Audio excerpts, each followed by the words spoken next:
update ng bayan, maasahan anumang panahon.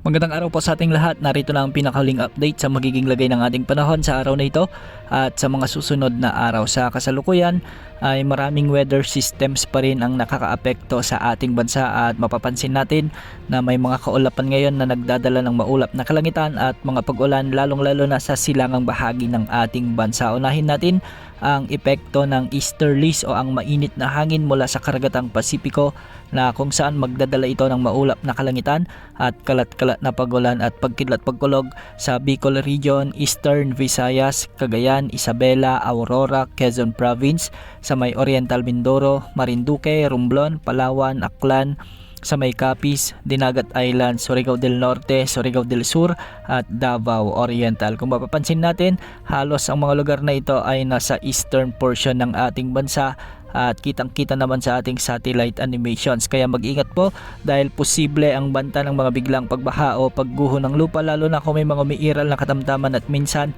ay malalakas na pag-ulan. Samantala dahil naman sa umiiral na amihan o northeast monsoon, asahan din ang maulap na kalangitan na may mga kasamang pag-ulan ngayon sa probinsya ng Batanes. Kaya mag-ingat pa rin sa banta ng mga biglang pagbaha o pagguho ng lupa lalo na kung may mga umiiral na katamtaman at minsan ay malalakas na pag-ulan. Samantala, nakakaapekto naman ngayon ang Intertropical Convergence Zone o ITCZ. Ito yung salubungan ng mga hangin mula sa Northern at Southern Hemisphere at magdadala ito ng bahagyang maulap hanggang sa maulap na kalangitan na may mga tsansa ng mga isolated rain showers and thunderstorms sa bahagi ng Soc-Sargen, Bay ARMM, Sulu at Davao Occidental. Posible pa rin ang banta ng mga biglang pagbaha at landslides lalo na kung may mga umiiral na severe thunderstorms. Sa nalalabing bahagi ng ating bansa, kasama na ang Metro Manila, ay asahan din ang pag-iral ng easterlies na magdadala ng mainit na panahon. Magiging bahagyang maulap hanggang sa maulap ang mga kalangitan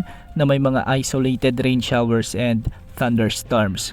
Posible pa rin ang banta ng mga biglang pagbaha o pagguho ng lupa kung may mga umiiral na severe thunderstorms. Para naman sa lagay ng mga pag-alon sa ating mga karagatan, ang mga karagatang sakop ng northern at eastern sections ng Luzon ay posibleng umabot mula 2.1 hanggang 3.4 meters. Sa nalalabing baybayin ng bansa, posible ang mula 0.6 hanggang 2.5 meters na mga pag-alon. Sa kasalukuyan, wala tayong minomonitor na LPA o bagyo na nagbabadyang makaapekto sa ating kapuluan sa susunod na 24 oras.